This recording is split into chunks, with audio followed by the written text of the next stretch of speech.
ஓசூரில் ஸ்ரீ ராதா கல்யாண மகோத்சவம்.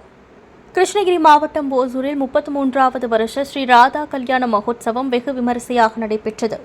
இதில் ஏராளமான பக்தர்கள் பங்கு கொண்டு ஸ்ரீ ராதாகிருஷ்ணரை வழிபட்டனர். டிசம்பர் 20ஆம் தேதி மாலை விக்னேஸ்வர பூஜை, விஷ்ணு சகஸ்ரநாம பாராயணத்துடன் துவங்கி அஷ்டபதி, தாசாதி கீர்த்தனைகள், திவ்ய நாம சங்கீர்த்தனம், டோலோற்சவம் ஆகிய வைபவங்கள் நடைபெற்றது. நிகழ்ச்சியின் முக்கிய நாளான இன்று ஸ்ரீ ராதா கல்யாண மகோத்சவம் விமரிசையாக நடைபெற்றது.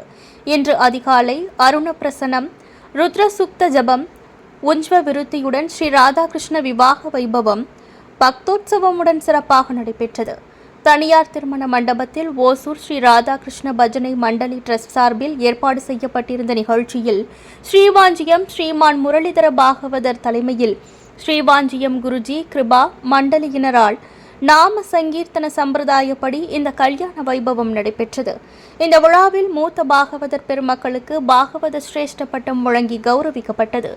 மேலும் ஓசூர், கிருஷ்ணகிரி பகுதிகளில் சமூக சேவை செய்தவருக்கும் சேவா சிரோமணி பட்டம் வழங்கி கௌரவிக்கப்பட்டது.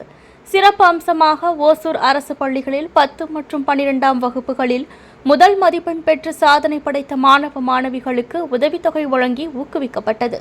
இந்த விழாவில் 3 நாட்களாக ஆயிரக்கணக்கான பக்தர்கள் மற்றும் பொதுமக்களுக்கு அன்னதானம் வழங்கப்பட்டது. இதில் கர்நாடகா, ஆந்திரா, தமிழ்நாடு ஆகிய 3 மாநில பக்தர்களும் கலந்து கொண்டு ஸ்ரீ ராதாகிருஷ்ணரின் அருளை வேண்டி வழிபட்டனர். எல்லாருக்கும் ராதாகிருஷ்ணா.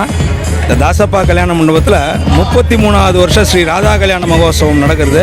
இந்த 3 நாளும் கிட்டத்தட்ட ஒரு 10-12ஆயிரம் பேர் கிட்ட வந்து சாப்பிட்டுருக்காங்க. இன்னும் சாப்பாடு இப்போ தான் ஸ்டார்ட் ஆகி போயிட்டுருக்குது. அது 2வது பேட்ச் போயிட்டுருக்கு.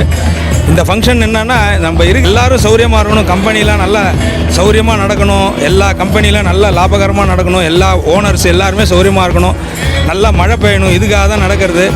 இந்த 3 நாளில் பார்த்தோம்னா இங்கே இந்த நம்ம ஒசூர் சுற்று வட்டாரத்தில் இருக்கிற ஸ்கூல் குழந்தைகள் 10th +2 படித்த குழந்தைகளுக்கெல்லாம் பார்த்தோன்னா ஒரு ஸ்காலர்ஷிப், ஃபஸ்ட்டு மார்க் வாங்கின குழந்தைகளுக்கெல்லாம் ஸ்காலர்ஷிப் கொடுத்துருக்கோம். ஒரு சேவா சிரோமணி அப்படின்னு ஒரு ரெக்கக்னைஸ் பண்ணி இங்கே பண்ணியிருக்கோம். அதே மாதிரி இந்த நாம சங்கீர்த்தனம் ஃபீல்டில் இருக்கிற வயசான பாகவதங்கள் 3 பேருக்கு பாகவத சிரேஷ்ட அப்படின்னு ஒரு ரெக்கக்னைசேஷன் பண்ணியிருக்கோம், அவார்டு கொடுத்துருக்கோம். வரும் அதுக்காக லோகா சமஸ்தா சுகினோ பவந்து, இது மட்டும்தான் நம்மளோட இது. இதில் ஜாதி மதம் இதெல்லாம் எதுவுமே கிடையாது. நேற்றுக்கு இது வாங்கின பையன், ஒரு பையன் முஸ்லீம் பையன், அவன் தான் ஃபஸ்ட்டு மார்க் வாங்கியிருக்கான். அதனால் நம்ம மண்டலியோட ட்ரஸ்ட்டுக்கு அதெல்லாம் எதுவுமே கிடையாது. எல்லோரும் நல்லா இருக்கணும், அப்போ தான் நாமளும் நல்லா இருக்க முடியும். இந்தமாதிரி இப்போ இந்த கவர் பண்ணுற இந்த மீடியா எல்லோரும் சௌரியமாக இருக்கணும். ரொம்ப நல்லா இந்த மீடியாவில் வந்து கவர் பண்ணிட்டுருக்காங்க. 3 வருஷமாக வந்து பண்ணிகிட்ருக்காங்க. இவங்கெல்லாம் நல்லா சௌரியமாக இருக்கணும். இவங்க தான் எங்களை மேலே பூஸ்டப் பண்ணிடுறாங்க, எங்களை என்கரேஜ் பண்ணி விட்றாங்க. எல்லாருக்கும் ராதாகிருஷ்ணா. மக்களோட ஒத்துழைப்பு மட்டும்தான் இது இவ்வளோ